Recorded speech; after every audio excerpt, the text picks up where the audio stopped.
future partner, take notes. I have to share my space, that too with a boy. I'm not the sort of person who would get married just for the sake of being married. So like in a long-term committed relationship, like I wouldn't be able to compromise on sleep that long. These are sort of like nice to haves. Yeah. Exactly. Cooties.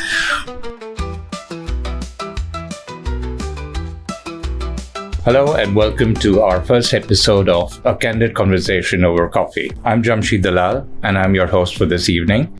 And my first guest is a very charming young lady, Chandra. Hi Chandra, how are you feeling? Hi Jamsheed, I'm doing well. How are you? Not too bad.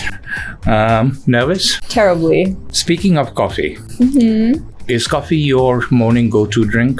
It is. Yeah. After I chug water, I go for the coffee. Interesting you should say that, because that's the first thing I would do. Drink a bottle of water and then have my coffee. Do you make your coffee yourself? No. I get it at work. Okay, now all this is because, when people start a relationship, they meet off and on, they meet for dates, they go out occasionally, and as the relationship gets closer and closer, when people actually start living together, that's when you notice these little quirks in other people, and they can be appealing, endearing, or they may be irritating. So what morning behavior or attitude in a partner would be cause for instant murder? Oh, I'm so glad you asked. Sleeping in till 2 p.m. is one of my biggest deal breakers. Okay. Yeah. Do you smoke? I don't. Would smoking be cause for instant disqualification in a possible partner? It hasn't so far, but I think if I were to look for a life partner now, at the stage of life, I would probably disqualify them. Yeah. Unless they were like really trying to quit and, we're on a journey. Do you live with family or do you live on your own? I live on my own. And how's that going? So good. Yeah. So are you the person who can be on your own without feeling lonely? Yes. Would you call yourself house proud? What does that mean? It basically means you like taking care of your home. I'm someone who believes that spaces are a very powerful influence on one's mental health. And as such, I try to curate and craft a safe space that really represents who I am. And often a space will also reflect your mental health, right? So I'm always paying attention to make sure that, hey, I'm keeping it clean, I'm keeping it neat and tidy, because if not, then that's cause for reflection on my end. If I was to open your closet or your cupboard, would I see a very neatly arranged everything according to in a certain logic, or is it just a free-for-all? The latter. The latter. Would it irritate you if your partner was obsessive in the other way? It depends. I think if my partner were very organized, it would motivate me to be more organized. Okay. And but if you were, say, super organized and your partner wasn't, would you find that irritating? probably. I would probably irritate them more than they would irritate me. What's your morning routine? It's interesting you asked me that. I was on a date recently, and that was one of the first questions he asked me. What was your morning routine? And I thought it was curious, like, why is he asking? But then I suppose it's an important component of compatibility when you think about it. It is. My morning routine? When my alarm rings, I try to put my feet on the ground. Okay, immediately. How many times does your alarm have to ring? Not even more than a split second. Okay. Like, I'm eyes open, I have to move. So it's not like, like, for example, I would do 7:15, 7:30. Absolutely not. No? That would drive me crazy. If my partner does that, he needs to get a different house. That was my next question.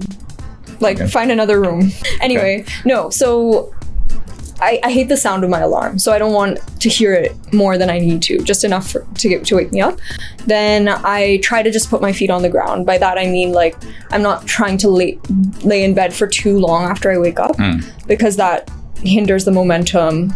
So feet on the ground, get up, get some sunlight in the balcony, in the terrace, just like wake my eyes up and get ready for the day. I usually listen to the news actually in the morning. Like, that's the only time I'm really like actively listening to what's going on in the world. So we've answered the question, or in part we've answered the question, what would irritate you in a partner in the morning part that the alarm was. Is there anything else? For the morning? Yeah. I don't know. Got in your way, kept interrupting you while you're in your hour-long makeup process? I don't want to talk to someone in the morning. Like, I very much value like the quiet. The reason I'm a morning person is because there's the quiet of the morning. I don't want to like have to actively start processing information or start speaking. So someone constantly chattering away would irritate you? It would. Even if as much as I love that person, like the brain is very vulnerable right when it wakes up, and it needs time to get up to speed and adjust to the world. So similarly, when you come back home and you've finished your work, you come back home in the evening, would a chatterbox irritate you? Or are you the sort of person who would want, just give me peace? No, I don't mind. I like to debrief my day with someone. Like in the past, it's been a special bonding moment to share one's day with another. I mean, not even like 5 minutes, 10 minutes, because that actually irritated me a lot. When I had someone who had to come and unwind the entire day of fights. Oh, I love it. I'm a yapper. Okay, so when you sleep, when you get into bed, do you take time reading or going through your phone, or are you the sort of person you get into bed, lights off, head on pillow, asleep? I don't particularly read before going to bed, although that is something both my parents always did growing up. I always noticed that was like their time to like be alone together. So I observe that, but I don't do that at the moment. No, I'll do some phone time, do some TV time. What's the temperature setting on your aircon? A nice, sweet 24. In the summer and in the winter? It's hot in the room. There's two radiators and an air. What's it called? What's it called? The one that blows air. A space heater.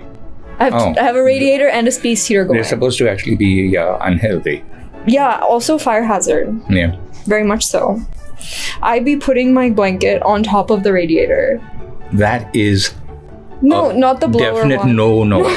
No, even not the blower I know, one. the oil ones. The one, the convection the coil one. Yeah. That's an absolute no. Left side of the bed or right side of left the bed? Side. You're on the left side. Yeah. I'm not giving it up. Ever. Ever. Okay, well, that's something you'll have to check with the other guy then. When you get a partner. Oh, no. It's not up for discussion. Having lived by myself for a full year now, on my own, maintaining my whole house, I have developed so much independence and self-sufficiency and sort of like wholeness unto myself that like the thought of now living with someone else seems very challenging to me.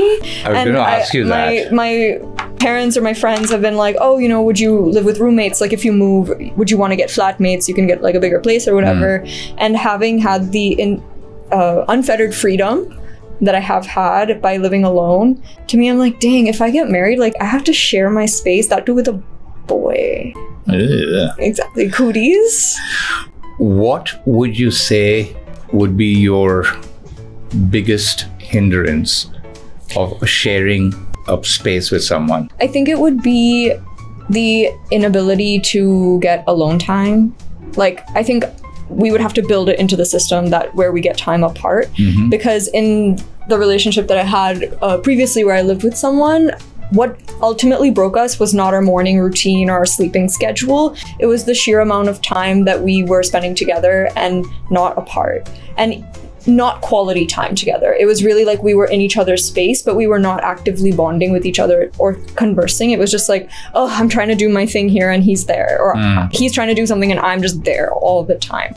We never had spaces in our love that would enable one to miss the other person. Okay. That would enable one to feel that yearning or that fondness that, wow, gosh, I can't wait to see her later today. No, she's always there, already there, all the time. What songs would be included in your playlist labeled sing-along? I love that question. So we're going to start with Disney. Okay. We're going to do all the Disney soundtrack. All the princesses. Of course. The classics. The Little Mermaid.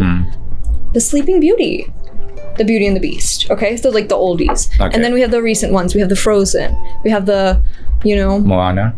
Absolutely, yes. So that's like very sing-alongy. And then of course like the pop songs, Love a Good, Olivia, Sabrina, who else? Taylor on occasion. Okay. Yeah, and so definitely I would say my partner would have to be able to tolerate that, if not sing along. All my partners incidentally have loved music and or have been like into singing and stuff.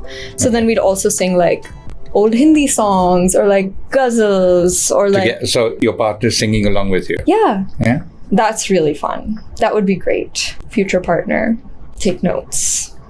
What would be on yours? Oh, I wouldn't sing. But all the Neil Diamond. I know every single Neil Diamond song. Yeah. And he's absolutely my favorite. Right. In fact, I'll give you a funny thing. When I was a kid, I had a small little tape recorder which had a mic. Yeah. And I had the big music system. So I used to play him on the big system and record my voice along with it on the little tape recorder, and actually labeled it Dalal and Diamond. Nice. And my dad was like, this guy's ego. I mean, he gives himself top billing. That's crazy. How did you do that without electricity? We had batteries. Yeah, so I think there are so many layers to compatibility. And I think that there are like the foundational core pillars, including, you know, your core values and your family background and your relationship with yourself, like these things which form the bedrock. But, you know, as you go further and further up, these are sort of like nice to haves, like when your lifestyles can also complement each other. How long have you been living alone? It's been a year. Oh, it's just been a year. Yeah. Oh, okay. I thought it was longer than that. Do you feel that if this was to continue for some time, another person's presence, you might just get so used to being on your own that another person's presence would start to irritate you? It's possible. I wonder. I mean, right now I don't have I can't anybody. sleep if there's someone else in the house. You know what? I am a terrible insomniac. I have very, very light sleep. Like, I don't think sleeping together, like in the same bed together, is like indicative of anything. Like if someone's quality of sleep is getting ruined, like it's okay. Like you can sleep in a different bed, right? That's totally fine. Like I don't think there's anything wrong with that in a marriage. That's maybe a controversial take.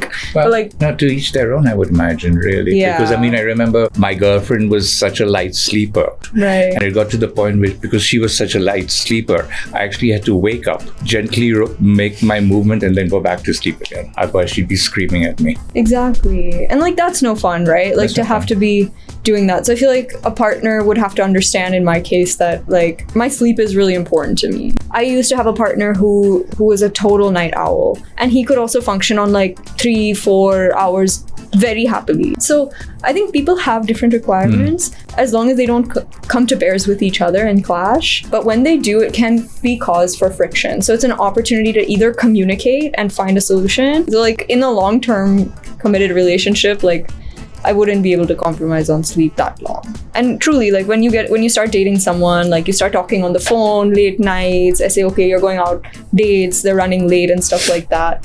But that doesn't really work for me. Not in the long run anyway. Why are you single? I told you.